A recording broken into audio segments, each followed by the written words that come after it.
तो दोस्तों, क्या आपने कभी सोचा है कि एक बड़े शहर के मॉल के वॉशरूम में मिला हुआ कोई अनजान बच्चा आपकी पूरी जिंदगी ही बदल सकता है। आज की हमारी कहानी भी कुछ ऐसी ही धमाकेदार और ट्विस्ट से भरी है। तो दिल थाम कर बैठिए, क्योंकि आज हम एक्सप्लेन करने वाले हैं एक ऐसी कहानी जिसे सुनकर आप भी कहेंगे, भाई साहब, इसे कहते हैं असली किस्मत का खेल। कहानी की शुरुआत होती है हमारी प्यारी और मासूम सी गाँव की लड़की ये शीशी से, जो बीजिंग जैसे बड़े शहर में कदम रखती है। शीशी यहाँ एक मॉल के कपड़ों के स्टोर में पार्ट टाइम नौकरी करने आई है। अब गांव की लड़की पहली बार इतने बड़े शहर आई थी, तो वो वॉशरूम में जाकर खुद को थोड़ा सा ठीक करती है ताकि शहर के लोग उसे गवार ना समझे। लेकिन भाई साहब, ट्विस्ट तो तब आता है जब वॉशरूम में उसे मिलती है एक बेहद क्यूट और नटखट छोटी सी बच्ची, जिसका नाम है जियान तियान, यानी हमारी स्वीटी। स्वीटी की शक्ल थोड़ी गंदी थी, तो शीशी अपनी ममता दिखाते हुए उसका चेहरा साफ करने लगती है। और भाई, चेहरा साफ होते ही स्वीटी को शीशी में अपनी सगी माँ की खुशबू आने लगती है। वो सीधे शीशी को गले लगाकर बोलती है, आप ही मेरी मम्मी हो। शीशी बेचारी हैरान, वो कहती है, अरे बच्ची, मैं तो एक अनजान आंटी हूँ, तेरी मम्मी कैसे हो सकती हूँ। लेकिन स्वीटी तो ठान चुकी थी। वहीं दूसरी तरफ शीशी को भी याद आता है कि 6 साल पहले उसका भी एक बच्चा हुआ था, जो अब इस दुनिया में नहीं है। अगर वो जिंदा होता तो शायद इसी बच्चे की उम्र का होता। तभी स्वीटी रोते रोते बताती है कि उसके खड़ूस पापा उसकी एक सौतेली माँ ला रहे हैं, जो उसे मारती है और खाना भी नहीं देती, इसलिए वो अपने पापा के चंगुल से भागकर यहाँ आई है। वो शीशी से कहती है, आंटी प्लीज मुझे बचा लो और मेरी मम्मी बन जाओ। अभी दोनों बात कर ही रहे थे कि तभी लेडीज वॉशरूम में सीधे एंट्री होती है शहर के सबसे बड़े और हैंडसम सीईओ यानी जी बेलिन की। बेलिन गुस्से में अपनी बेटी को ढूंढ रहा होता है। शीशी उसे रोकती है और कहती है, भाई साहब, ये लेडीज वॉशरूम है और आप इस बच्चे के पिता होने का क्या सबूत है। स्वीटी अपने पापा को देखकर डर जाती है। शीशी बेलिन को समझाती है कि बच्चे बहुत सेंसिटिव होते हैं, अगर आप दूसरी शादी कर रहे हैं तो बच्चे की मर्जी भी जान लिया करें। बेलिन गुस्से में स्वीटी को ले जाता है, लेकिन स्वीटी जाते जाते भी चिल्लाती है, मैं तो इसी आंटी को अपनी मम्मी बनाकर रहूंगी। अब शीशी अपने काम पर पहुंचती है, जहां उसकी मुलाकात होती है एक बेहद बदतमीज और ठरकी स्टोर मैनेजर से। वो शीशी को देहाती समझता है, लेकिन उसकी खूबसूरती देखकर उसके मन में पाप आ जाता है। वो पहले ही दिन धमकी देता है कि अगर कल सुबह तक पूरे स्टोर का इन्वेंट्री डेटा नहीं मिला तो नौकरी से निकाल दूंगा। शीशी भी हिम्मती थी, वो चैलेंज मान लेती है और रात भर काम करने में जुट जाती है। देर रात शीशी के फोन की घंटी बजती है। फोन पर और कोई नहीं बल्कि वही नटखट स्वीटी थी। वो छुपकर शीशी को फोन करती है। शीशी उसे समझाती है कि उसे इतनी रात को नहीं जागना चाहिए और प्यार से उसे सुला देती है। लेकिन तभी स्वीटी के पापा यानी जी बेलिन वहां आ जाते हैं और देख लेते हैं कि उनकी बेटी उस अनजान वॉशरूम आंटी के लिए कितनी दीवानी है। बेलिन को शक होने लगता है कि इस लड़की का कोई ना कोई गलत मकसद जरूर है। अगले दिन वो ठरकी स्टोर मैनेजर शीशी को अकेला पाकर उसे हरास करने की कोशिश करता है। वो कहता है, अगर तुम मेरी बात मानोगी तो तुम्हें असिस्टेंट मैनेजर बना दूंगा। लेकिन हमारी स्वाभिमानी शीशी उसे तगड़ा जवाब देकर मना कर देती है। इस पर वो मैनेजर आग बबूला हो जाता है और उसे नौकरी से निकालने की धमकी देता है। अभी ये तमाशा चल ही रहा था कि रात के समय अचानक जी बेलिन का शीशी के पास फोन आता है। वो बहुत घबराया हुआ था। वो बताता है कि स्वीटी को बहुत तेज बुखार है और वो होश में न होते हुए भी सिर्फ और सिर्फ शीशी का नाम पुकार रही है। बेलिन शीशी से हाथ जोड़कर रिक्वेस्ट करता है कि प्लीज मेरे घर आ जाओ। शीशी का दिल पिघल जाता है और तुरंत बेलिन के आलीशान बंगले पर पहुंच जाती है। जैसे ही वो कमरे में जाती है, स्वीटी आंखें खोलती है और खुशी से चिल्लाती है, मम्मी शीशी, आप आ गई। शीशी प्यार से उसे दवाई खिलाती है। स्वीटी जिद करती है कि मम्मी, आज रात आपको यहीं रुकना पड़ेगा, नहीं तो मैं सोऊंगी नहीं। बेलिन भी लाचार होकर शीशी से रात रुकने की गुजारिश करता है और जब शीशी स्वीटी को सुलाकर जाने लगती है तो बेलिन उसे पीछे से देखता है और चौंक जाता है, क्योंकि शीशी का वो अंदाज बिल्कुल 6 साल पहले वाली उसी रहस्यमयी लड़की जैसा था जिसे बेलिन सालों से ढूंढ रहा है। खैर, बेलिन अपनी फीलिंग्स को छुपाते हुए शीशी को बड़े प्यार से कहता है, मिस ये, आज रात के लिए शुक्रिया, मैं बराबर वाले कमरे में ही हूँ, कुछ भी चाहिए हो तो मुझे आवाज दे देना। वाह भाई वाह, कल तक जो बॉस शक कर रहा था आज लाइन पर आ रहा है। लेकिन असली मजा तो अगले सुबह आता है। शीशी जब वापस मॉल में अपनी नौकरी पर पहुंचती है तो वो ठरकी स्टोर मैनेजर कल की खुन्नस निकालने के लिए उस पर चिल्लाने लगता है।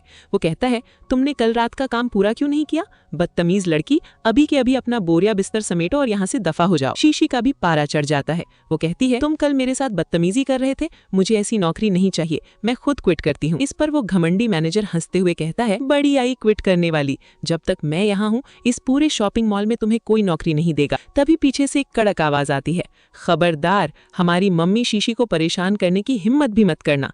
और भाई साहब, एंट्री होती है हमारी नन्ही स्वीटी यानी जियान तियान की, वो भी अपने भारी भरकम बॉडीगार्ड्स के साथ। मैनेजर उस छोटी बच्ची को देखकर कहता है, अरे ये किसका बच्चा आ गया यहाँ बकवास करने, चलो भागो यहाँ से। वो स्वीटी पर हाथ उठाने की कोशिश करता है, तभी बॉडीगार्ड उसे दबोच लेते हैं। मॉल के बाकी लोग चिल्लाते हैं, अरे मूर्ख मैनेजर, ये कोई आम बच्ची नहीं है, ये इस पूरे शॉपिंग मॉल के मालिक जी ग्रुप की इकलौती राजकुमारी है। ये सुनते ही मैनेजर के पैरों तले जमीन खिसक जाती है, वो कांपने लगता है। स्वीटी अपने क्यूट अंदाज में कहती है, बॉडीगार्ड अंकल, इस गंदे आदमी ने मेरी मम्मी को सताया है, इसे क्या सजा मिलनी चाहिए? बॉडीगार्ड ऑर्डर देता है, चलो आज से मॉल के सारे टॉयलेट्स तुम साफ करोगे, या तो टॉयलेट साफ करो या जेल जाओ। भाई साहब, जो मैनेजर कल तक हवा में उड़ रहा था सीधे टॉयलेट क्लीनर बन गया। इसे कहते हैं कर्मा। स्वीटी अगले ही पल शीशी के गले लग जाती है और एकदम मासूम बनकर कहती है, देखा मम्मी, मैंने विलन को कैसी धूल चटाई। मॉल के लोग हैरान थे कि ये बच्ची एक सेकंड पहले इतनी रौबदार थी और दूसरे सेकंड इतनी क्यूट कैसे हो गई। स्टोर के मालिक स्वीटी के डर से शीशी को तुरंत मॉल का नया स्टोर मैनेजर बनाने का ऑफर देते हैं, लेकिन स्वीटी कहती है, नहीं, मम्मी आज मेरे साथ बाहर घूमने चलेंगी। दोनों मॉल में घूम ही रहे होते हैं कि तभी शीशी को मिलती है उसकी कॉलेज की पुरानी क्लासमेट झूमी। ये झूमी ना महाजालू और घमंडी औरत है। वो शीशी के हाथ में बच्ची को देखकर तुरंत ताना मारती है, अरे शीशी, तुम्हारी शादी हो गई, बच्चा इतना बड़ा हो गया, ओहो, तो तुम किसी तलाकशुदा बुढ़े की सौतेली माँ बन गई हो। शीशी कहती है, नहीं, ये मेरा बच्चा नहीं है। तभी झूमी अपने पति को बुलाती है, जो एक छोटी मोटी बिल्डिंग मटेरियल कंपनी का मालिक है। वो अपने पति के पैसों का रौब झाड़ती हुए शीशी को नीचा दिखाने का पूरा प्लान बना लेती है। वो कहती है, कॉलेज के दिनों में तुम हमेशा मुझसे आगे रहती थी, लेकिन देखो आज तुम्हारी क्या हालत है। चलो, सामने एक ब्रांडेड दुकान है, वहाँ नए बैग्स आए हैं, तुम्हें भी सैर करा लाती हूँ। दुकान में जाते हैं झूमी को एक इटालियन डिजाइनर बैग पसंद आता है, जिसकी कीमत होती है पूरे 2,88,000 रुपए। झूमी अपने पति से कहती है, हनी, ये बैग कितना सस्ता और सुंदर है ना, क्यों ना हम दोनों एक एक खरीद ले। फिर झूमी शीशी के कपड़ों का मजाक उड़ाते हुए कहती है, ओ सॉरी शीशी, मैं तो भूल ही गई थी कि तुम तो एक मामूली कपड़े की दुकान में काम करती हो, तुम भला ये कैसे अफोर्ड कर पाओगी। देखो, तुम्हारा ये नकली बच्चा भी तुम्हें देखकर हंस रहा है, कितनी बेचारी माँ है ये। झूमी का पति भी शीशी पर हंसते हुए कहता है, हाँ शीशी, अकेले बच्चा पालना मुश्किल होता है, कोई जरूरत हो तो हमसे भीख मांग लेना। दुकान में झूमी अपनी बकवास चालू रखती है, तभी हमारी नन्ही स्वीटी जियांतियान काउंटर पर रखे एक बेहद खूबसूरत बैग पर हाथ रख देती है। दुकान की सेल्स गर्ल तुरंत चिल्लाती है, अरे बच्ची, इसे हाथ मत लगाओ, ये पूरे 13,80,000 का बैग है, गंदा हो गया तो तुम्हारी माँ इसे चुका भी नहीं पाएगी। झूमी और उसका पति जोर जोर से हंसने लगते हैं और कहते हैं, अगर इन माँ बेटे को बेच भी दोगे ना, तब भी इतने पैसे नहीं निकलेंगे। शीशी भी डर जाती है और स्वीटी से कहती है, चलो बेटा, यहाँ से चलते हैं। लेकिन भाई साहब, ट्विस्ट तो अब आता है। स्वीटी बड़े स्वैग से कहती है, मम्मी आपको पसंद है ना, तो ये बैग हमारा हुआ। और वो अपने नन्हे हाथों से निकालती है एक चमचमाता हुआ purple gold black card. Sales girl की आंखें फटी की फटी रह जाती हैं। वो कांपती आवाज में कहती है, अरे बाप रे, ये तो वो वीआईपी ब्लैक कार्ड है जो पूरे शहर में सिर्फ जी ग्रुप के प्रेसिडेंट के पास होता है। झूमी का पति चिल्लाता है, ये कार्ड पक्का चोरी का है, लेकिन सेल्स गर्ल उसे झाड़ देती है कि इस कार्ड को असली मालिक के अलावा कोई इस्तेमाल ही नहीं कर सकता। स्वीटी तुरंत पैसे चुकाती है और वो 13 लाख का बैग शीशी को गिफ्ट कर देती है। अब झूमी को मिर्ची लगती है, वो अपने पति के सामने जिद पकड़ लेती है, हनी, मुझे भी वही बैग चाहिए, तुम तो 10 मिलियन का बैग भी दिला सकते हो ना। झूमी का पति अपनी इज्जत बचाने के लिए काउंटर पर अपना कार्ड फेंकता है और कहता है, लो, इसमें मेरी कंपनी के प्रोजेक्ट का पूरा फंड है, पैक करो बैग। लेकिन भाई साहब, जैसे ही सेल्स गर्ल कार्ड स्वाइप करती है, कंप्यूटर बोलता है इनसफिशिएंट बैलेंस, यानी खाते में पैसे ही नहीं है। दुकान के लोग हंसने लगते हैं। जो बंदा खुद को करोड़पति समझ रहा था, उसका कार्ड रिजेक्ट हो गया। गुस्साए पति का पारा चढ़ जाता है। वो अपनी ही पत्नी झूमी पर चिल्लाता है, मूर्ख औरत, तुम्हारी औकात नहीं है 13 लाख के बैग की, दफा हो जाओ यहाँ से। वो झूमी को धक्का देकर निकल जाता है। झूमी रोते रोते शीशी को कोसती है और वहां से भाग जाती है। इसे कहते हैं जैसी करनी वैसी भरनी। मॉल के ड्रामे के बाद शीशी स्वीटी को अपने छोटे से घर ले आती है और उसके लिए प्यार से खाना बनाती है। स्वीटी बड़े मजे से हरी सब्जियां खाने लगती है। शीशी हैरान होकर कहती है, अरे वाह, तुम हरी सब्जी खा रही हो, मुझे भी बचपन से हरी सब्जियां बहुत पसंद है। दोनों का ये कुदरती कनेक्शन देखकर शीशी सोचती है कि काश ये वाकई उसकी बेटी होती। तभी वहाँ एंट्री होती है खड़ूस पापा यानी जी बेलिन की। वो स्वीटी को लेने आए थे। घर जाकर बेलिन स्वीटी की क्लास लगाते हैं। तुमने आज 13 लाख रुपए खर्च कर दिए। स्वीटी कहती है, हाँ, कुछ गंदे लोग मम्मी शीशी को सता रहे थे तो मैंने उनकी मदद की। पापा आप बहुत गंदे हो। बेलिन को लगता है कि शीशी उनकी बेटी का इस्तेमाल करके उनके करीब आना चाहती है और वो पैसों की भूखी है। वो तुरंत अपने सेक्रेटरी को शीशी की जासूसी करने का ऑर्डर देते हैं। जासूसी में पता चलता लगता है कि शीशी असल में ये परिवार की बड़ी बेटी है, जिसे 6 साल पहले सौतेली माँ के आने के बाद गाँव भेज दिया गया था, और 6 साल पहले उसकी एक बेटी हुई थी जो पैदा होते ही मर गई थी। अगले दिन शीशी जब स्टोर पर काम कर रही होती है तो उसके बाकी कलीग्स उसे चिढ़ाते हैं, अरे शीशी, अगर तुम जी परिवार की बहू बन गई तो तुम्हारी तो लॉटरी लग जाएगी। तभी अचानक शीशी के फोन पर उसके लालची पिता का फोन आता है। वो कहता है, तुम्हारे दादाजी का देहांत हो गया है, कल सुबह अंतिम संस्कार है, तुरंत घर आओ। शीशी मना करती है क्योंकि उसके पिता ने 10 साल से उससे कोई रिश्ता नहीं रखा था। लेकिन तभी फोन पर उसकी चालाक सौतेली माँ आती है और उसे ब्लैकमेल करते हुए कहती है, अगर तुम कल नहीं आई तो तुम्हारी बूढ़ी नानी जो नर्सिंग होम में भर्ती हैं, उनके साथ कुछ भी बुरा हो सकता है। नानी का नाम सुनते ही शीशी कांप जाती है, क्योंकि इस दुनिया में उसकी नानी ही उसकी आखिरी उम्मीद है। वो रोते हुए घर जाने के लिए हाँ कर देती है। शीशी रोते हुए मॉल से बाहर निकलती है, तभी उसे ढूंढते हुए हमारी प्यारी स्वीटी फिर से वहाँ आ जाती है। वो शीशी को रोता देखकर कहती है, मम्मी शीशी, आप कहाँ जा रही हो? मैं भी आपके साथ चलूंगी, मैं आपकी रक्षा करूंगी, और हाँ, पापा को मत बताना। शीशी मना करती है, लेकिन स्वीटी की जिद के आगे वो उसे अपने साथ ले जाने के लिए मजबूर हो जाती है। शीशी जैसे ही स्वीटी को लेकर अपने पिता के घर पहुंचती है, दरवाजे पर ही उसकी सौतेली बहन उसे देखकर ताना मारती है, ओहो, बड़ी आई ये शीशी, साथ में ये किसका बच्चा उठा लाई? क्या ये तुम्हारी नाजायज बेटी है? स्वीटी को गुस्सा आ जाता है और वो मन ही मन सोचती है, ये चुड़ैल जैसी औरत मेरी मम्मी को क्यों डांट रही है? मैं इसे बिल्कुल नहीं छोड़ूंगी। घर के अंदर जाते ही शीशी देखती है कि वहाँ कोई अंतिम संस्कार का माहौल ही नहीं है। शीशी गुस्से में अपने पिता से पूछती है, कहाँ है दादाजी का शव? आपने तो कहा था वो गुजर गए। इस पर उसके बेशर्म पिता और सौतेली माँ हंसते हुए कहते हैं, अरे वो तो हमने तुम्हें यहाँ बुलाने के लिए झूठ बोला था, वैसे भी वो बहुत बीमार है तो हमने सोचा घर में तुम्हारी शादी कराकर कोई शुभ काम कर ले। शीशी हैरान होकर चिल्लाती है, 10 साल पहले आपने मुझे घर से निकाल दिया और आज जबरदस्ती मेरी शादी करा रहे हैं?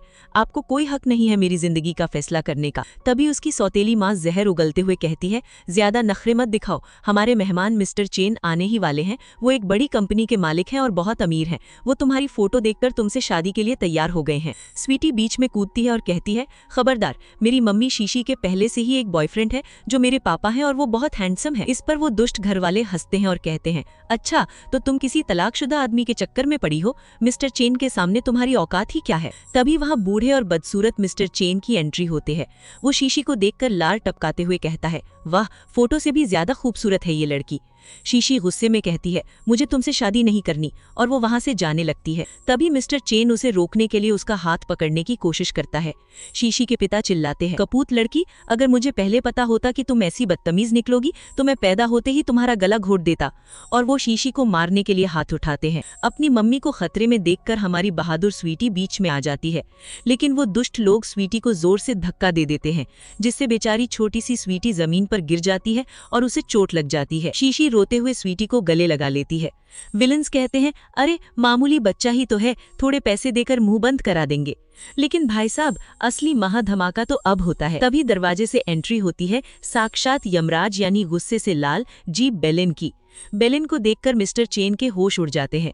वो कांपते हुए कहते हैं, अरे बाप रे, ये तो बिजनेस जगत के बेताज बादशाह जी बेलिन है, ये एक झटके में मुझे कंगाल कर सकते हैं। स्वीटी रोते हुए कहती है, पापा, इस बुढ़े दादाजी ने मम्मी शीशी को मारा और मुझे धक्का दिया। बेलिन का गुस्सा 7वें आसमान पर पहुंच जाता है। शीशी के पिता और मिस्टर चेन हाथ जोड़कर भीख मांगने लगते हैं, सर, हमसे गलती हो गई, हमें नहीं पता था कि ये लड़की आपकी पत्नी है, प्लीज हमें माफ कर दीजिए। बेलिन कड़क आवाज में कहते हैं, मिस्टर चेन के बॉडीगार्ड से इस बुढ़े को ले जाओ यहाँ से और इसकी कंपनी को अभी के अभी बर्बाद कर दो।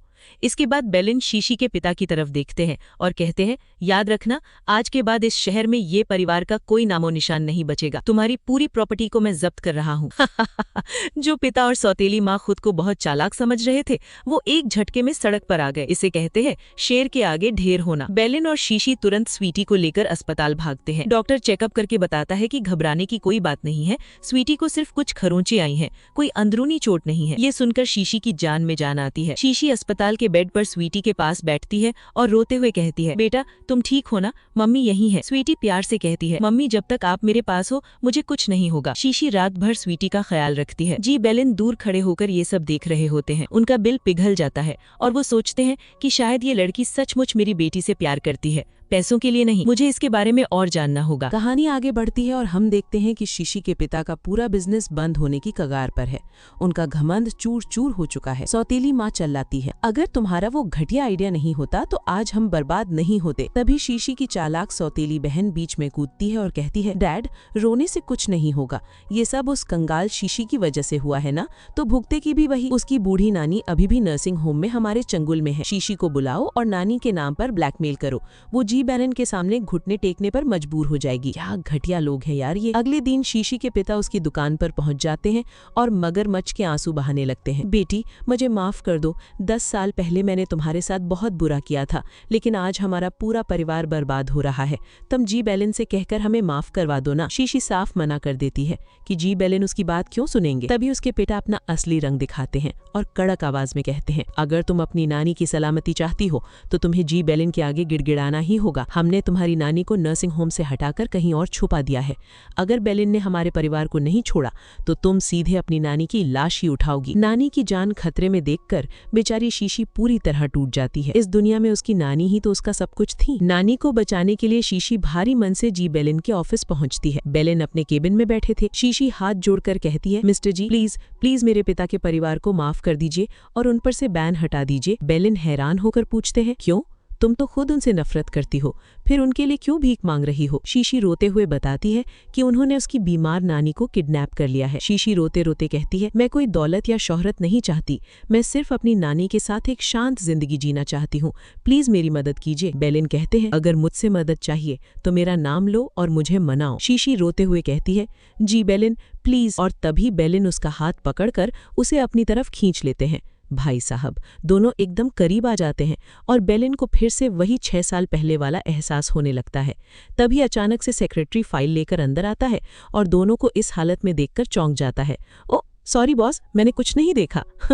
बेचारे सेक्रेटरी की तो टाइमिंग ही खराब थी। खैर, बैलन शीशी की बात मान लेते हैं और उसके परिवार को छोड़ देते हैं। शीशी जाते जाते वो 13 लाख का इटालियन बैग बैलन के टेबल पर रख देती है और कहती है, ये बैग बहुत महंगा है, मैं इसे नहीं रख सकती। बैलन कहते हैं, ये तुम्हें स्वीटी ने दिया है, अगर वापस करोगी तो उसका दिल टूट जाएगा। शीशी मान जाती है और कहती है कि वो स्वीटी के लिए अच्छा सा खाना बनाकर अस्पताल आएगी। शीशी जैसे ही अस्पताल के कॉरिडोर में तेजी से जा रही होती है, वो अचानक एक बेहद हैंडसम सज धज कर आए लड़के से टकरा जाती है। वो लड़का चिल्लाता है, अरे मैडम, देखकर चलो, मेरा चेहरा ही मेरी कमाई का जरिया है, इस पर खरोंच आ जाती तो क्या होता। शीशी माफ मांगकर चली जाती है। अब ये लड़का कौन है भाई? ये कोई और नहीं बल्कि जी बैलन का छोटा भाई और स्वीटी का सगा चाचू है। वो जी बैलन से कहता है, भाई, तुमने फोन पर कहा कि मेरी स्वीटी को चोट लगी है, मैं तो मैगजीन का शूट छोड़कर सीधे भागा चला आया हूँ। बैलन उसे स्वीटी का ध्यान रखने की जिम्मेदारी सौंपकर बिजनेस मीटिंग के लिए निकल जाते हैं। चाचू जैसे ही स्वीटी के कमरे में जाते हैं, पीछे से हमारी शीशी भी गर्मा गर्म खाना लेकर आ जाती है। स्वीटी खुशी से चिल्लाती है, मम्मी शीशी आप आ गई। चाचू जैसे ही मुड़कर देखते हैं, वो चौंक जाते हैं। अरे, ये तो वही लड़की है जो मुझसे टकराई थी। स्वीटी चाचू से परिचय कराती है। मम्मी, ये मेरे चाचू हैं। स्वीटी शीशी के गले लग जाती है और कहती है, मम्मी, मुझे आपके हाथ का खाना खाना है और आपके साथ घूमना है। चाचू दूर खड़े होकर ये सब देख रहे होते हैं और उनके चेहरे पर एक शरारती मुस्कान आ जाती है। वो सोचते हैं, भाई साहब, ये लड़की तो सुबह मेरे भाई के ऑफिस से भाग रही थी और अब मेरी भतीजी इसके इतने करीब है। इसका मतलब ये मेरी होने वाली भाभी नंबर 1 है। लड़की सिंपल है, प्यारी है और स्वीटी भी इसे पसंद करती है। डन है भाई। अस्पताल में छोटे चाचू अपने भाई जी बैलन की टांग खींचते हुए कहते हैं, भाई सच सच बताओ, ये शीशी भाभी के साथ क्या चक्कर है? स्वीटी तो इनके बिना एक पल नहीं रह सकती। तुम जल्दी से चांस मारो और हाँ, मम्मी पापा को मैं संभाल लूंगा। तुम बस हैंडसम मैन स्ट्रैटेजी यूज करो और भाभी को पटा लो। बैलन उसे डांट कर चुप करा देते हैं, लेकिन दिल ही दिल में वो भी खुश हैं। तभी बैलन अपने भाई को एक सबूतों की फाइल देते हैं और कहते हैं, ये उस ठरकी स्टोर मैनेजर के खिलाफ सबूत हैं जो शीशी को परेशान कर रहा था, इसे सीधे जेल भिजवाओ। और भाई साहब, जी बैलन का पावर तो आप जानते ही हैं। ठरकी मैनेजर सीधा जेल पहुंच जाता है और बैलन हमारी शीशी को उसी मॉल का नया स्टोर मैनेजर बना देते हैं। कुछ दिनों बाद डॉक्टर बताता है कि स्वीटी अब बिल्कुल ठीक है और उसे अस्पताल से छुट्टी मिल रही है। इस खुशी में जी बैलन एक ग्रैंड डिस्चार्ज पार्टी रखते हैं और शीशी को स्पेशल इनविटेशन देते हैं। शीशी भी अपनी 1 महीने की पूरी सैलरी खर्च करके स्वीटी के लिए बहुत सारे प्यारे प्यारे खिलौने और गिफ्ट्स खरीदती है। जब वो खूबसूरत ड्रेस पहनकर पार्टी में पहुंचती है तो छोटे चाचू चिल्लाते हैं, वाह भाई वाह, हमारी भाभी आ गई। भाभी, आप कितनी सुंदर लग रही हैं, मेरे लिए कोई गिफ्ट लाएं क्या? शीशी शर्मा जाती है। स्वीटी अपनी मम्मी के गिफ्ट्स देखकर खुशी से झूम उठती है। शीशी सोचती है कि भले ही बेलिन के लिए इन सस्ते गिफ्ट्स की कोई कीमत ना हो, लेकिन स्वीटी की खुशी ही उसके लिए सब कुछ है। लेकिन दोस्तों, खुशियों को नजर लगते देर नहीं लगती। तभी रेस्टोरेंट के गेट पर एंट्री होती है एक बेहद शातिर विलन की, जिसका नाम है लू आन चैंग। उसे देखते ही शीशी के चेहरे का रंग उड़ जाता है और वो कांपने लगती है। लू आन चैंग सीधे जी बेलिन के टेबल पर आता है और कहता है, ओहो मिस्टर जी, नमस्कार। मैं तो बस यहाँ से गुजर रहा था तो सोचा अपनी एक्स गर्लफ्रेंड ये शीशी से राम राम कर लूं। मुझे नहीं पता था शीशी कि तुम इतनी टैलेंटेड हो कि सीधे शहर के सबसे बड़े अमीर जी बेलिन के गले लग गई। शीशी चिल्लाती है, लू आन चैंग, ये मेरा पर्सनल मैटर है, तुम यहाँ से दफा हो जाओ। लू आन चैंग कमीनी मुस्कान के साथ जी बेलिन से कहता है, मिस्टर जी, आप इतने बड़े आदमी होकर इस लड़की के चक्कर में पड़ गए। जरा इसके अतीत की जासूसी करवाइए। इसने 6 साल पहले जो गुल खिलाए हैं ना, उसे जानकर आपकी इस लड़की में दिलचस्पी खत्म हो जाएगी। बेलिन उसे कड़क आवाज में वहां से भाग जाने को कहते हैं। लू आन चैंग हंसते हुए चला जाता है, लेकिन वो शीशी के दिल में डर का जहर बो देता है। इस ड्रामे के बाद शीशी डर के मारे पार्टी छोड़कर रोते हुए घर भाग जाती है। छोटे चाचू बेलिन से कहते हैं, भाई, ये आदमी कौन था? क्या मैं इसकी जासूसी करवाऊं? लेकिन हमारी नन्ही स्वीटी बड़ी मैच्योरिटी दिखाते हुए कहती है, नहीं चाचू, मत जाओ। मम्मी शीशी अभी परेशान है। जब उनका मन होगा वो खुद हमें सच बताएंगी। हमें उनकी इज्जत करनी चाहिए। वाह भाई वाह, 6 साल की बच्ची में इतनी समझदारी। अब शीशी अपने कमरे में बैठकर फूट फूट कर रो रही होती है और हमें पता चलता है असली फ्लैशबैक। 6 साल पहले अपनी नानी के इलाज के पैसों के लिए शीशी ने एक होटल में काम करते समय एक अनजान मर्द के बच्चे को जन्म दिया था। लेकिन दुष्ट लू आन चैंग ने उससे झूठ बोला था कि वो बच्चा पैदा होते ही मर गया है।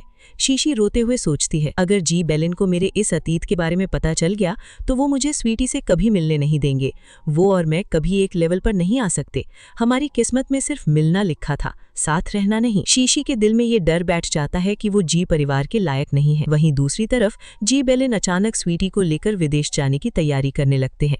स्वीटी उदास होकर पूछती है, पापा, हम अचानक विदेश क्यों जा रहे हैं? मेरा मन तो मम्मी शीशी के पास है। पूरे 3 दिन बीत चुके हैं। शीशी मॉल में अपना काम खत्म करके उदास होकर घर लौट रही होती है। वो सोचती है, 3 दिन हो गए, जी बेलिन को पक्का मेरे अतीत के बारे में पता चल गया होगा, इसीलिए वो स्वीटी को मुझसे दूर ले गए। खैर कोई बात नहीं, जिंदगी तो चलती ही रहती है। शीशी जैसे ही अपने घर के पास पहुंचती है तभी पीछे से आवाज आती है, मम्मी, शीशी। और भाई साहब, हमारी नन्ही स्वीटी सीधे दौड़कर आती है और शीशी के गले लग जाती है। शीशी की आंखों में आंसू आ जाते हैं। वो कहती है, बेटा, तुम कहाँ चली गई थी? मुझे लगा तुम मुझसे कभी मिलने नहीं आओगी। स्वीटी कहती है, मम्मी, पापा बिजनेस के काम से बाहर गए थे, मैं आपको बहुत मिस कर रही थी। तभी पीछे से हमारे हैंडसम हैंक यानी जी बेलिन भी आ जाते हैं। शीशी हैरान होकर कहती है, मिस्टर जी, आप इतनी दूर से फ्लाइट से आ रहे हैं, आपको सीधे घर जाकर आराम करना चाहिए था, यहाँ आने की क्या जरूरत थी? तभी नटखट स्वीटी कहती है, मम्मी, मैं तो थक गई हूँ, लेकिन अगर आप पापा पर तरस खा रही हैं तो क्यों ना हम आज रात आपके ही घर पर रुककर आराम कर लें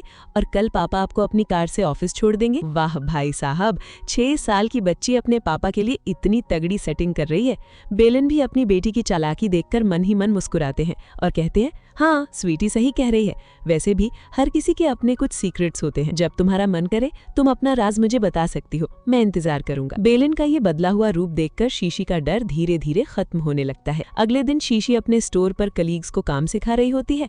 तभी स्वीटी और बेलिन फिर से टिफिन लेकर वहां धमक पड़ते हैं। स्वीटी कहती है, मम्मी, आज हमारे घर का रसोइया छुट्टी पर है, इसलिए हम आपके घर खाना खाने आ रहे हैं। शीशी सोचती है, भाई साहब, ये शहर के सबसे अमीर लोग मेरे छोटे से घर में मुफ्त का खाना खाने आ रहे हैं या अपनी कुकिंग स्किल्स दिखाने। खैर, घर पहुंचकर जी बेलिन खुद किचन में घुस जाते हैं और एप्रन पहनकर खाना बनाने लगते हैं। शीशी उन्हें देखकर हैरान रह जाती है, इतना बड़ा करोड़पति बिजनेसमैन और इतनी शानदार कुकिंग। तभी स्वीटी उदास मुंह बनाकर शीशी से कहती है, मम्मी, कुछ दिनों में मेरे स्कूल में पेरेंट चाइल्ड एक्टिविटी होने वाली है, जहाँ सबके मम्मी पापा आते हैं। बाकी बच्चों की तो मम्मी है, लेकिन मेरी कोई मम्मी नहीं है। स्वीटी को रोता देखकर शीशी का दिल पूरी तरह पिघल जाता है।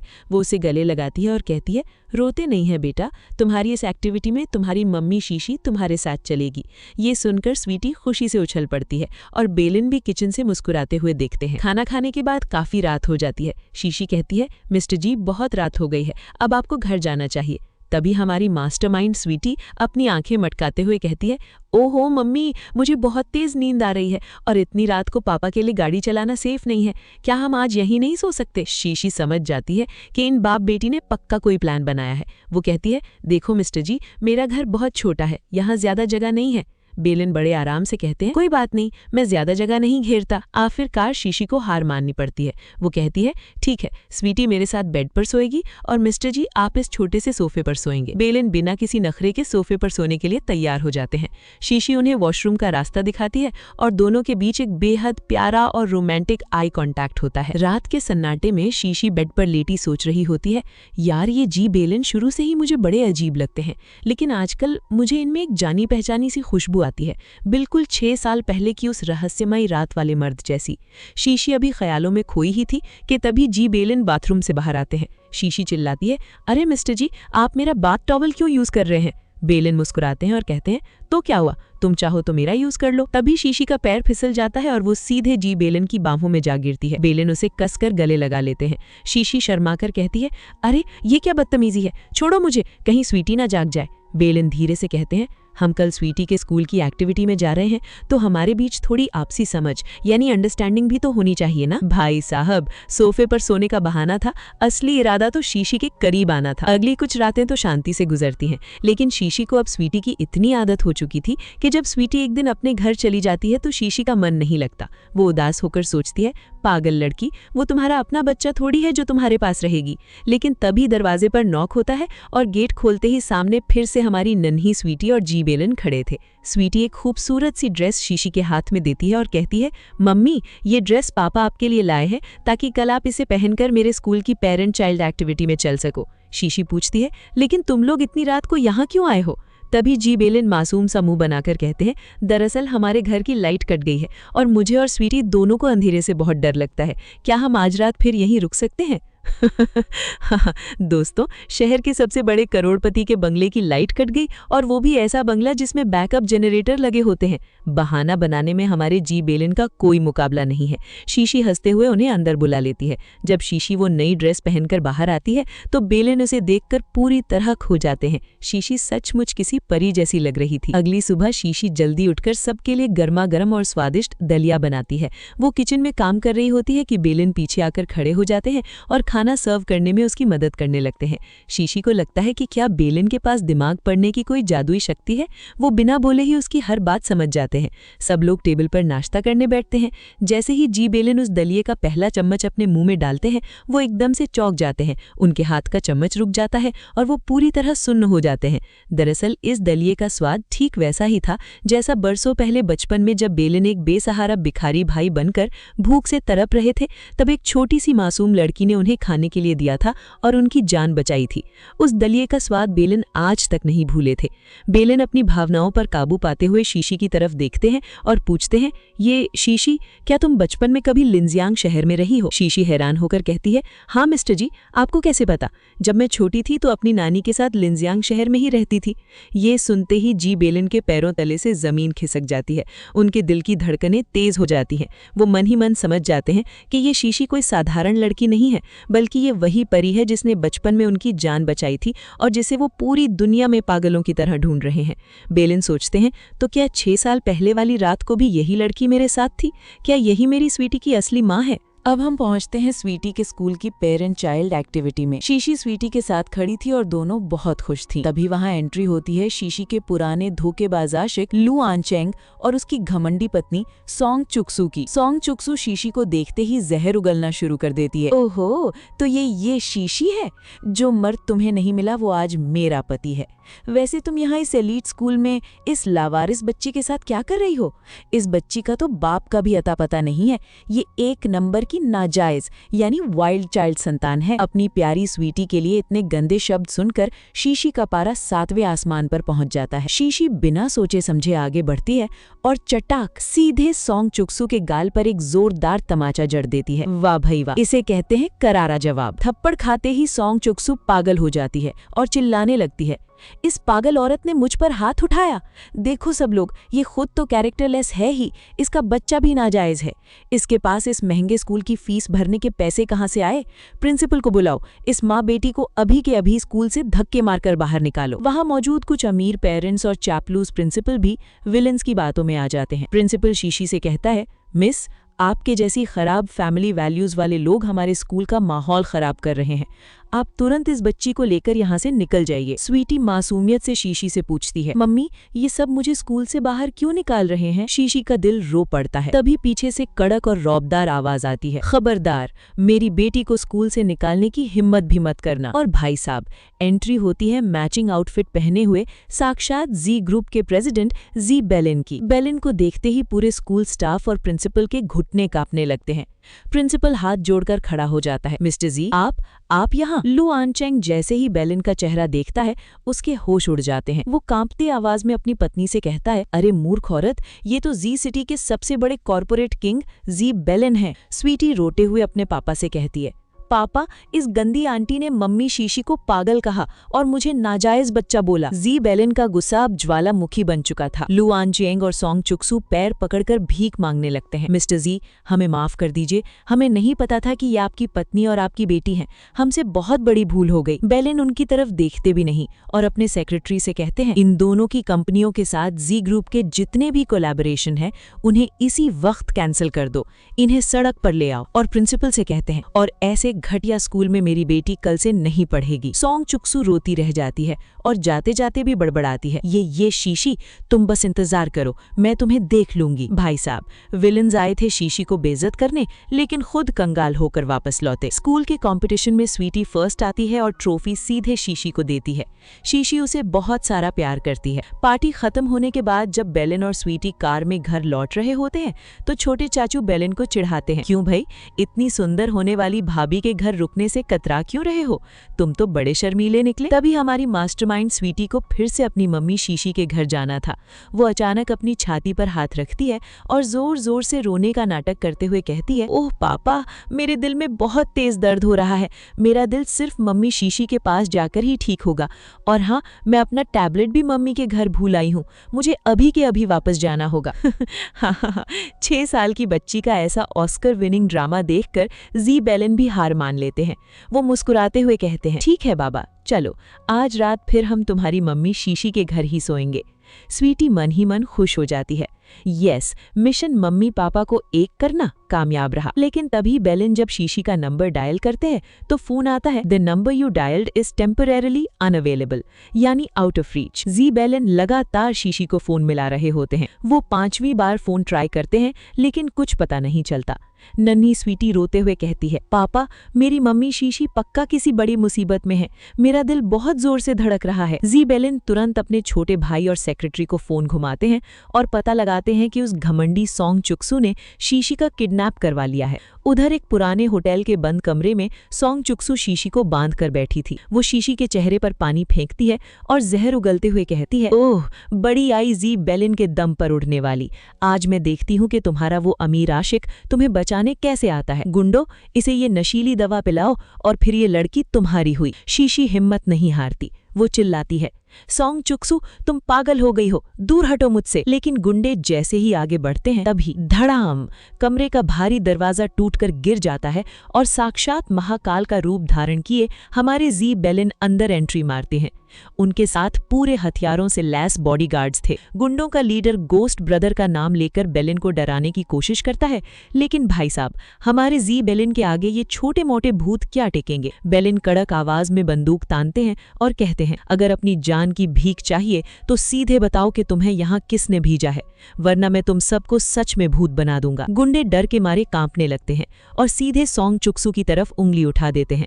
बॉस, इस औरत ने हमें पैसे देकर ये सब करवाया है। जी बेलिन के इशारे पर पुलिस सोंग चुक्सू और उसके गुंडों को घसीटते हुए जेल ले जाती है। जी बेलिन तुरंत शीशी को अपनी बाहों में उठाकर सीधे अस्पताल भागते हैं। अस्पताल में स्वीटी रोते हुए शीशी के गले लग जाती है और कहती है, मम्मी शीशी, मुझे माफ कर दो, हम आपकी रक्षा नहीं कर पाए। शीशी मुस्कुराते हुए उसके आंसू पोंछती है और कहती है, अरे बेटा, तुम तो खुद इतनी बहादुर हो। पिछली बार तुमने मुझे बचाया था, इस बार मैंने भी तुम्हारी तरह हिम्मत दिखाई। तभी पीछे से छोटे चाचू चुटकी लेते हैं। भाभी, आपने बच्ची की तो इतनी तारीफ कर दी, लेकिन हमारे भाई यानी जी बेलिन की बहादुरी के बारे में कुछ नहीं कहेंगी?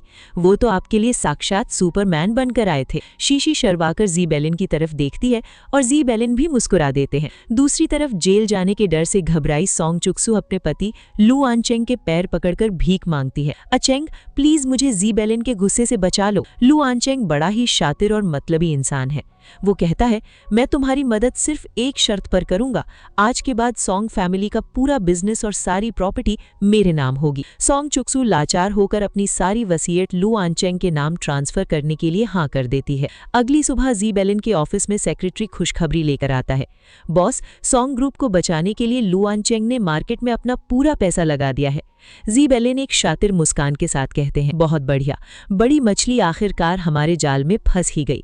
अब एक काम करो, सोंग ग्रुप के जितने भी बाकी शेयर होल्डर्स हैं उन सब के शेयर्स चुपके से खरीद लो, ताकि लू आनचेंग और सोंग के पैर जमाते ही हम उनकी कंपनी को पूरी तरह टेक ओवर कर लें। तभी सेक्रेटरी जी बेलिन को एक पुरानी फोटो दिखाता है और कहता है, बॉस, आपने 14 साल पहले अपनी जान बचाने वाली जिस लड़की को ढूंढने को कहा था, उसका पूरा डेटा तो अभी नहीं मिला, क्योंकि किसी ने उसे जानबूझकर छुपाया है।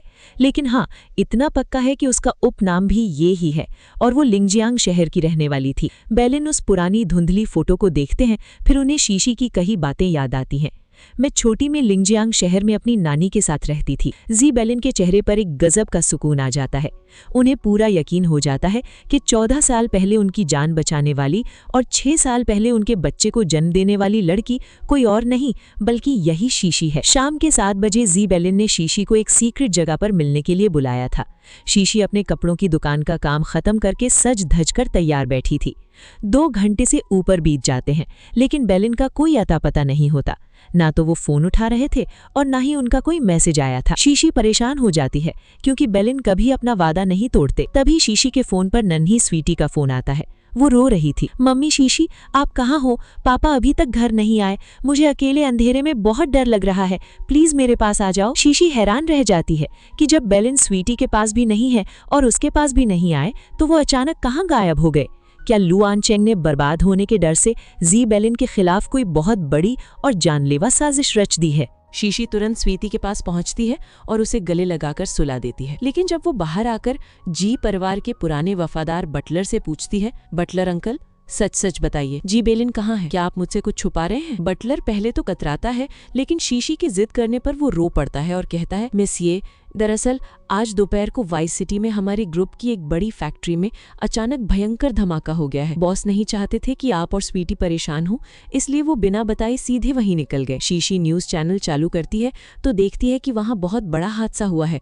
वो घबरा जाती है और कहती है, नहीं, इस मुश्किल वक्त में मुझे उनके साथ होना चाहिए। बटलर भी शीशी का ये प्यार देखकर तुरंत जी बेलिन के प्राइवेट हेलीकॉप्टर का इंतजाम करता है और हमारी शीशी सीधे ब्लास्ट वाली जगह के लिए उड़ान भरती है। वाह भाई, इसे कहते हैं सच्चे पार्टनर की एंट्री। वाइस सिटी पहुंचकर जी बेलिन अपने मैनेजर झांग वेन के साथ मीटिंग कर रहे होते हैं। शुरुआती जांच में पता चलता है कि किसी ने जानबूझकर तेल के गोदाम में आग लगाई थी, यानी ये सीधे सीधे आगजनी का मामला था। इस हादसे में 3 मजदूरों की जान चली गई थी और 143 लोग घायल थे। लेकिन हमारे जी बेलिन का दिल सोने का है। वो तुरंत आदेश देते हैं, जिन 3 मजदूरों की जान गई है उनके परिवारों को तुरंत 20-20 लाख रुपए का मुआवजा दिया जाए। यही नहीं, उनके बच्चों की स्कूल से लेकर यूनिवर्सिटी तक की पढ़ाई और किताबों का पूरा खर्च हमारा जी ग्रुप उठाएगा। बाकी घायल मजदूरों के इलाज में भी कोई कमी नहीं होनी चाहिए। तभी दरवाजे से शीशी अंदर आती है। बेलिन उसे वहां देखकर चौंक जाते हैं। शीशी रोते हुए कहती है, तुम इतने बड़े हादसे के बाद भी मुझसे ये बात छुपा रहे थे?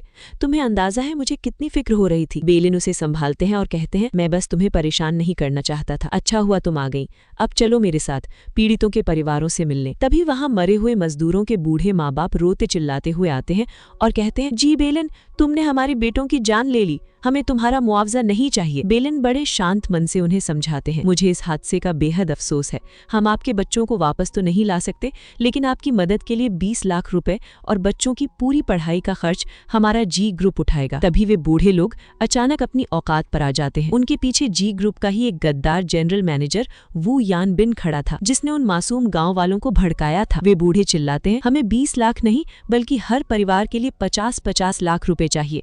और सिर्फ यही नहीं, हमें तुम्हारे जी ग्रुप के 15% शेयर्स भी चाहिए। भाई साहब, जी ग्रुप के 15% शेयर्स की कीमत उस समय लगभग 2 अरब रुपए थी। एक आम किसान के भेष में आए लोग सीधे कंपनी के शेयर्स मांग रहे थे। जी बेलिन तुरंत समझ जाते हैं कि ये उन बूढ़ों का दिमाग नहीं है, बल्कि इसके पीछे कोई बहुत बड़ी मछली है जो उन्हें ब्लैकमेल कर रही है। बेलिन उन्हें अभी के लिए बाहर भेज देते हैं। और दोस्तों, आपका शक बिल्कुल सही है। इस पूरी साजिश के पीछे कोई और नहीं बल्कि वही दुष्ट लू आनचेंग था। वो जी ग्रुप के गद्दार मैनेजर वू यानबिन के साथ एक गुप्त जगह पर मीटिंग कर रहा होता है। लू आनचेंग उन रिश्तेदारों से कहता है, चिंता मत करो, जैसा मैंने कहा है बिल्कुल वैसा ही करो। अगर जी बेलिन 15% शेयर्स देने से मना करे तो इस मुद्दे को मीडिया में इतना बड़ा बना दो कि जी ग्रुप का नाम मिट्टी में मिल जाए। बड़ी बड़ी कॉर्पोरेट कंपनियां बदनामी से बहुत डरती हैं। एक बार वो झुके तो तुम सब करोड़पति बन जाओगे और उधर जी ग्रुप का साम्राज्य मेरे कदमों में होगा। लू आनचेंग फोन पर किसी को मैसेज भेजता है, काम लगभग पूरा हो चुका है। जी बेलिन कभी भी इतने शेयर्स नहीं देगा और कल सुबह हम अपनी अगली चाल चलेंगे। वू यानबिन, जो फोन पर लू आनचेंग से कह रहा होता है, बॉस मैंने उन रिश्तेदारों को भड़का दिया है, वो जी ग्रुप के सामने जाकर खूब हंगामा करेंगे। तभी वो आगे एक बेहद खौफनाक बात बोलता है, वैसे उन 3 मजदूरों की घटिया जान की फिक्र किसे है?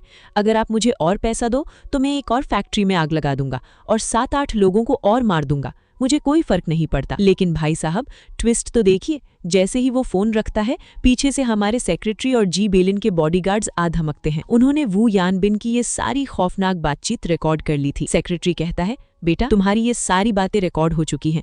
अगर पूरी जिंदगी जेल में नहीं सड़ना है तो सीधे सीधे अपने असली आका का नाम उगल दो। वू यानबिन के घुटने टिक जाते हैं और वो कांपते हुए अपनी जान की भीख मांगने लगता है। उधर विलन लू आनचेंग अपने आलीशान ऑफिस में बैठकर घमंड में चूर था। सोंग चुक्सू उसके गले लगकर कहती है, अचेंग अब तो सोंग फैमिली का पूरा बिजनेस तुम्हारा हो गया, अब तो तुम मुझे प्यार से देखोगे ना।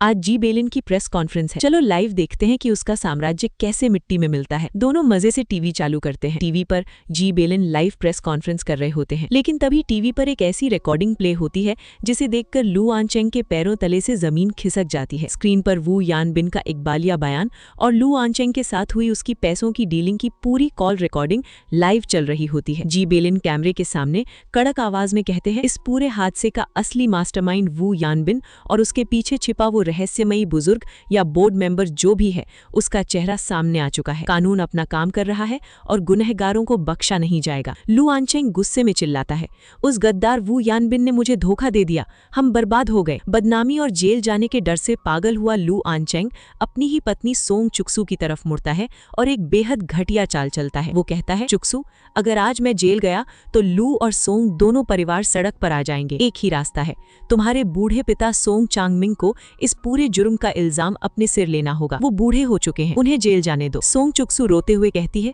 तुम ऐसा नहीं कर सकते अचेंग, मेरे पिता ने तो तुम्हें पूरा बिजनेस सौंप दिया। लू आनचेंग उसे धक्का देकर हंसता है और कहता है, तुम्हारी इस डूबती हुई कंपनी की औकात ही क्या है जी बेलिन के आगे? अगर तुम अपने बूढ़े बाप को जेल नहीं भेजोगी तो क्या तुम खुद जेल जाओगी? अपने बच्चे के बारे में सोचो। अपनी जान बचाने के लिए लू आनचेंग अपने ही ससुर को बलि का बकरा बना देता है। इसे कहते हैं कलयुगी दामाद। इन सब ड्रामों के बाद जी बेलिन कंपनी के कामों में काफी बिजी हो जाते हैं। शीशी के घर पर नन्ही स्वीटी अपनी मम्मी शीशी की गोद में बैठी कहानी सुन रही होती है। स्वीटी कहती है, मम्मी शीशी, पापा आजकल बहुत बिजी रहते हैं, घर भी नहीं आते। कल हम दोनों पापा के ऑफिस चलेंगे और उन्हें याद दिलाएंगे कि आने वाली 25 जनवरी को मेरा 7वां जन्मदिन है, आपको इस बर्थडे पार्टी में जरूर आना है। जैसे ही शीशी सुनती है 25 जनवरी, पूरे 7 साल, मेरी वो बच्ची जो 6 साल पहले पैदा होते ही मुझसे छीन ली गई थी, वो भी ठीक इसी दिन पैदा हुई थी। क्या ये सिर्फ एक इत्तेफाक है? नहीं। क्या मेरी वो बच्ची, क्या हमारी प्यारी स्वीटी ही मेरी अपनी सगी बेटी है? शीशी की आंखों से आंसुओं का सैलाब बहने लगता है। उसे लगता है कि भगवान ने उसकी सूनी गोद को भरने के लिए खुद स्वीटी को उसकी जिंदगी में भेजा है। अगले दिन शीशी एक रेस्टोरेंट में बैठी इसी कश्मकश में खोई होती है, तभी उसके सामने आकर कोई बैठ जाता है। शीशी चौंक कर ऊपर देखती है तो सामने कोई और नहीं बल्कि वही शातिर विलन लू आनचेंग बैठा था। लू आनचेंग की आंखों में एक अजीब सी चालाकी थी। वो एक लिफाफा टेबल पर रखता है और कमीनी मुस्कान के साथ कहता है, क्या हुआ ये शीशी? क्या तुम अपनी उस बच्ची के बारे में कोई सच नहीं जानना चाहती जिसे तुमने 6 साल पहले एक होटल में जन्म दिया था? तुम जी बेलिन की बातों पर यकीन करो या न करो, लेकिन मेरे पास जो जानकारी है उसे जानने के लिए तुम्हें एक बहुत बड़ी कीमत चुकानी पड़ेगी। शीशी का दिल जोर से धड़कने लगता है। लू आनचेंग के पास शीशी के बच्चे का कौन सा असली सच है? क्या वो शीशी को ब्लैकमेल करके जी बेलिन से बदला लेना चाहता है? रेस्टोरेंट में लू आनचेंग शीशी के सामने एक कॉन्ट्रैक्ट पेपर रखता है और कमीनी मुस्कान के साथ कहता है, ये शीशी, अगर तुम चाहती हो कि मैं तुम्हें तुम्हारे 6 साल पहले खोए हुए बच्चे से मिलाऊं, तो तुम्हें जी बिलिन से इस प्रोजेक्ट पर साइन करवाना होगा। लेकिन भाई साहब, जब लुआन चेंग शीशी को उस बच्चे की फोटो दिखाता है तो शीशी को कोई कनेक्शन फील नहीं होता। वो समझ जाती है कि ये नीच इंसान झूठ बोल रहा है। वॉर जोन अब बढ़ चुका था, क्योंकि पागल हो चुके लुआन चेंग ने अब सीधे नन्ही स्वीटी का किडनैप करवा लिया। लेकिन तभी कहानी में आता है सबसे बड़ा ट्विस्ट। जी बिलिन के पास एक अनजान जगह से फोन आता है, और जब वो वहां पहुंचते हैं तो स्वीटी को सही सलामत बचाने वाली कोई और नहीं बल्कि खुद सोंग चुक्सू थी। सोंग चुक्सू रोते हुए बिलिन और शीशी के सामने हाथ जोड़ती है और लुआन चेंग के काले कारनामों की पूरी फाइल उन्हें सौंप देती है। वो कहती है, मिस्टर जी, लुआन चेंग एक बेहद घटिया इंसान है। वो एक प्राइवेट अस्पताल की आड़ में बच्चों की तस्करी, चाइल्ड ट्रैफिकिंग और अंगों का अवैध धंधा करता है। 6 साल पहले उसने कई माताओं से झूठ बोला कि उनके बच्चे मर गए हैं और उन्हें बेच दिया। मैं अपनी बची कुची इंसानियत के लिए अपने पति के खिलाफ गवाही देने को तैयार हूँ। बस मेरे बच्चे डुओ को बचा लीजिए। जी बिलिन तुरंत बिना कोई वक्त गवाए अपनी 7 लीगल टीमों और पुलिस को काम पर लगा देते हैं। सोंग चुक्सू से मिले पुख्ता सबूतों के आधार पर पुलिस आधी रात को लुआन चेंग के ठिकाने पर छापा मारती है। लुआन चेंग भागने की कोशिश करता है, लेकिन इस बार कानून के लंबे हाथ सीधे उसके गले तक पहुंच जाते हैं। उसे घसीटते हुए सलाखों के पीछे भेज दिया जाता है। विलेंस का खेल हमेशा के लिए खत्म। सब कुछ शांत होने के बाद जी बिलिन, शीशी और स्वीटी अपने घर में एक साथ बैठते हैं। शीशी की आंखों में आंसू हैं। वो कहती है, बिलिन, स्वीटी, मैंने तुम लोगों से एक बात छुपाई थी। 6 साल पहले मैंने एक हॉस्पिटल में एक बच्ची को जन्म दिया था, लेकिन डॉक्टरों ने मुझसे कहा कि वो मर गई। पर आज मुझे लगता है कि मेरा बच्चा कहीं जीवित है। ये सुनकर जी बिलिन भावुक हो जाते हैं। वो शीशी का हाथ थामते हैं और अपनी जिंदगी का सबसे बड़ा सच बताते हैं। शीशी, 6 साल पहले मेरे घर वाले मुझ पर शादी का दबाव बना रहे थे, लेकिन मैं किसी और का इंतजार कर रहा था।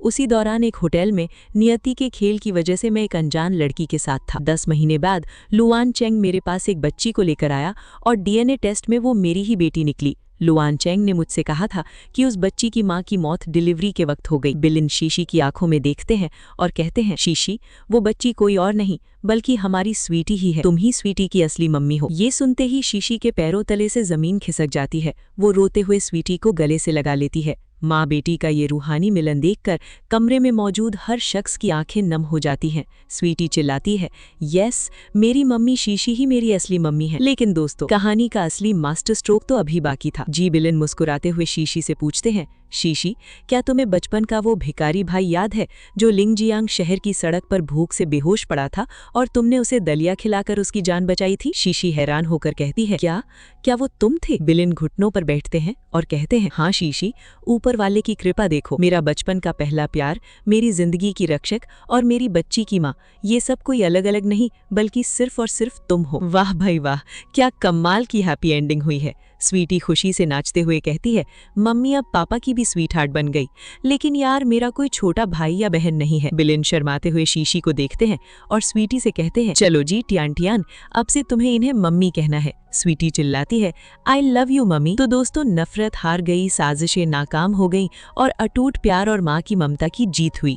आपको इस पूरी कहानी का एक्सप्लेनेशन कैसा लगा, कमेंट में जरूर बताना। ऐसी ही और भी मजेदार और सुपरहिट कहानियों के लिए वीडियो को लाइक, शेयर और हमारे चैनल को तुरंत सब्सक्राइब कर लीजिए। मिलते हैं एक नई धमाकेदार कहानी के साथ। तब तक के लिए बाय बाय, टेक केयर।